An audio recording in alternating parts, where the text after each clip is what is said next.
Rudal Iskander Rusia menghancurkan iring-iringan kendaraan tempur dan amunisi angkatan bersenjata Rusia.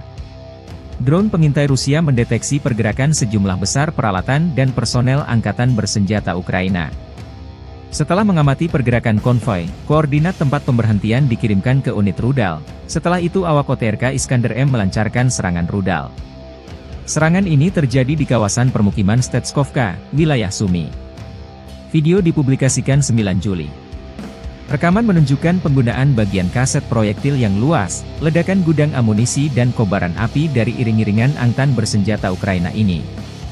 Menurut sumber tersebut, hancur dalam serangan rudal Iskander ini diantaranya amunisi artileri, 12 unit perlengkapan otomotif, 7 kendaraan off-road, truk yang mengangkut amunisi hingga 65 personel militer angkatan bersenjata Ukraina.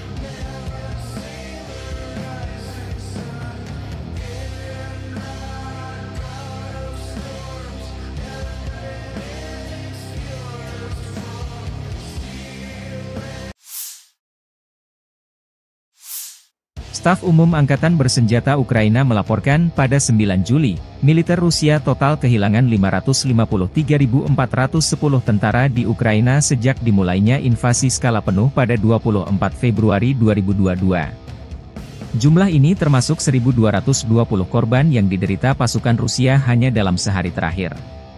Menurut laporan tersebut, pasukan Vladimir Putin juga total kehilangan 8.178 tank, 15.704 kendaraan tempur lapis baja, 20.212 kendaraan dan tangki bahan bakar, 15.015 sistem artileri, 1.115 sistem roket peluncur ganda, 880 sistem pertahanan udara, 361 pesawat terbang, 326 helikopter, 11.922 pesawat nirawak, 28 kapal dan perahu, dan 1 kapal selam.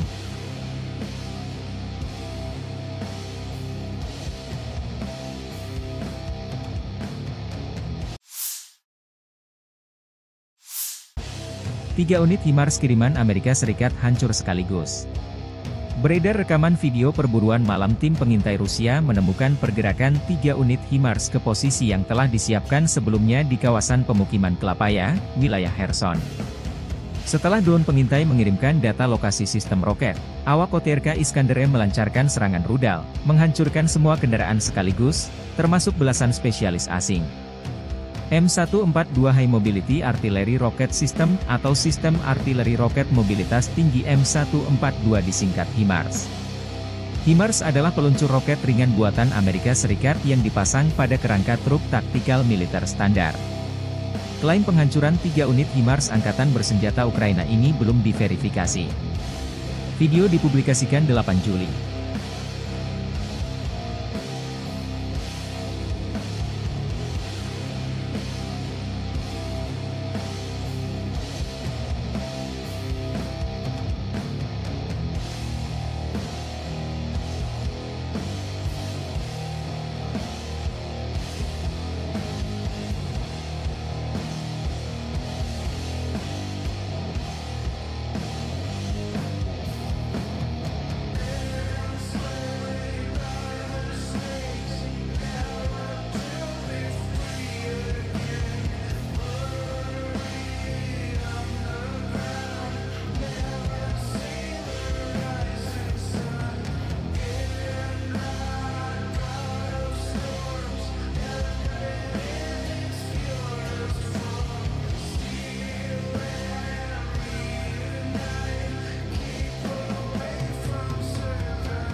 Serangan massal Rusia terhadap kota-kota Ukraina menyoroti perlunya untuk terus memberikan dukungan kepada Kiev, khususnya sistem pertahanan udara, menjelang pertemuan puncak NATO di Washington DC.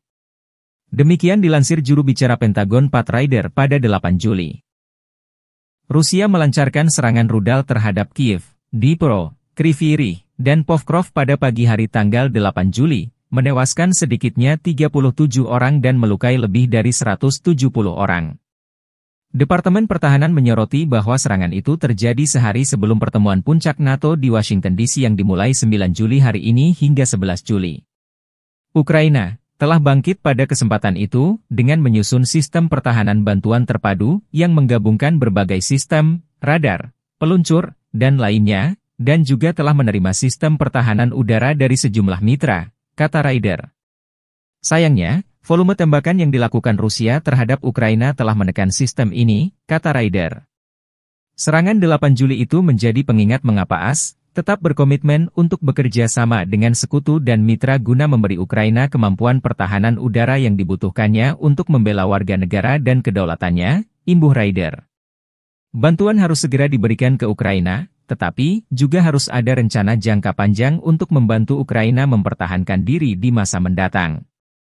Kiev telah berulang kali menyerukan pertahanan udara tambahan dalam beberapa bulan terakhir setelah menghadapi serangan udara Rusia yang semakin intens, yang memberikan pukulan berat bagi infrastruktur energi negara itu. Terpisah, militer Rusia menolak bertanggung jawab atas serangan yang mengenai sejumlah fasilitas publik di Ukraina terutama rumah sakit bersalin di Kiev. Kementerian Pertahanan Rusia menyebut rekaman yang dipublikasikan setelah serangan menunjukkan sisa-sisa pecahan pertahanan udara Ukraina yang justru ditemukan di sana. Ini adalah propaganda yang sering dilakukan Kiev sebelum ada pertemuan besar dengan negara-negara sekutunya. Kejadian seperti ini selalu dipakai dalih untuk meminta banyak uang dan senjata, demikian dilansir Kemenhan Rusia.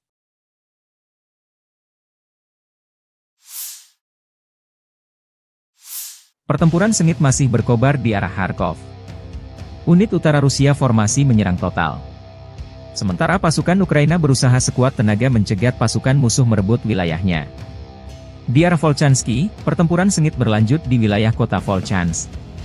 Unit utara Rusia mengklaim menghalau 4 serangan balik musuh di timur kota, menghancurkan lebih dari 20 personel Ukraina. Tim penyerang Dauntless terus bergerak maju ke area gedung-gedung bertingkat.